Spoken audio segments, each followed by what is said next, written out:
have another section called Pro Tips. Pro Tips. And Pro Tips is for people who are where you were at maybe 18 months ago, where you're like, I want to buy a laundromat or I want to build a laundromat. Like, what do they need to know before they venture into this business?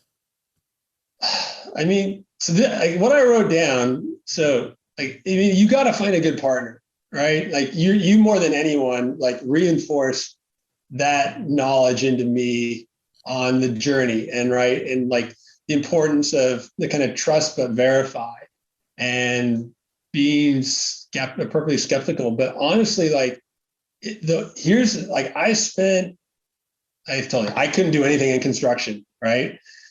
I spent a lot of my time like tweaking my website and things like that.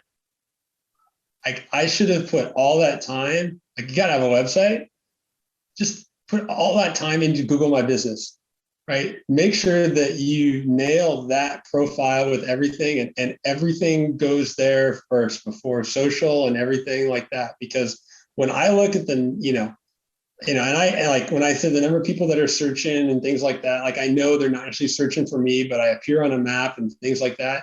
Like the first place I go right now is to make sure that I have this stuff on my Google My Business profile, because that's like the number one place that people go. And then I make sure that I got my stuff correct on all the map sites, because, that's the near me side of the search equation. So if you nail that, you got to have the right information on your website and stuff like that. But I wrote way too much copy and stuff like that. And like, if you were to snapshot my website in July versus now, I've really pared it down to just the essential stuff there. But like Google My Business, make sure you nail it, because that's where people are finding it. It's the number one search engine. Like you can do SEO, you can do SEM on your website, you can pay that stuff, but it's free and it's pretty easy to plug information in there. So just nail that first and then worry about the other stuff, online presence.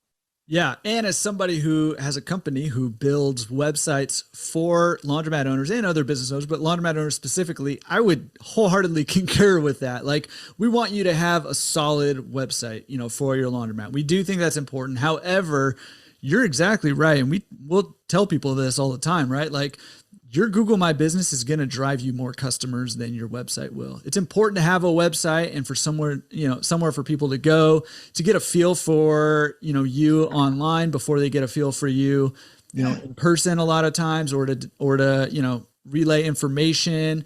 And, especially if you're just a self-serve business, you just need a simple website, right? That's it. Like that's a great qualifier is, I design my business self-service first, right? To drive that. I want my full service to grow.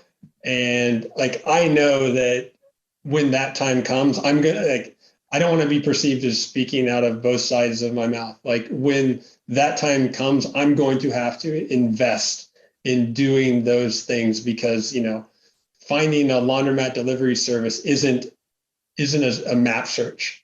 Right. It's just different. And especially if you want, commercial customers or whatnot. So yeah, I'll get there on that other stuff. But, like you said, first time coming out, nail Google My Business for your self-serve. Absolutely. And we'll talk people out of, sometimes people want to come out of the gate gung ho with their website and they just have a self-serve laundry and they want to go for the highest package. And we'll try to talk them out of it, because I think you need a solid one-page, scrolling laundromat that has your information, that gives people, the feel of, your laundromat and your environment, and communicate the information that people are going to be looking for. But that Google My Business account is going to drive more traffic, especially initially for a self-serve laundromat. And you're right. Once you start going into pickup and delivery, and I would argue probably even to an extent the drop-off service, then you need a little bit more sophisticated website. And that is, if you're going to make an investment in your website, either time or money, that's when you want to make a little bit bigger investment in your website, because that's where it starts to matter more when people are placing orders online through your website.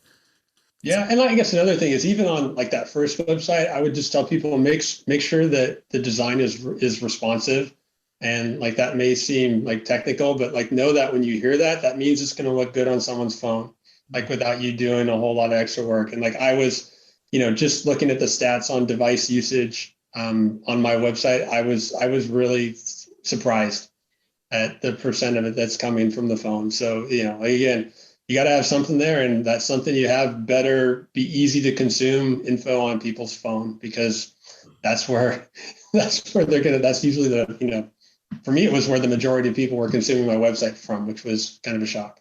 Yeah. And I don't know off the top of my head, but I think across the board on all the websites we've built for laundromat owners specifically, it's well over 80% of searches that we're seeing that are on mobile. And the reason for it, I think, is probably because nobody really sits down at their desk thinking, hey, where can I go, to a laundromat, right? They're sitting on the couch being like, oh man, I got to do some laundry. I'm smelling ripe or whatever. They're driving around like, hey, where's a laundromat near me? Cause my kids are filthy, disgusting creatures, right?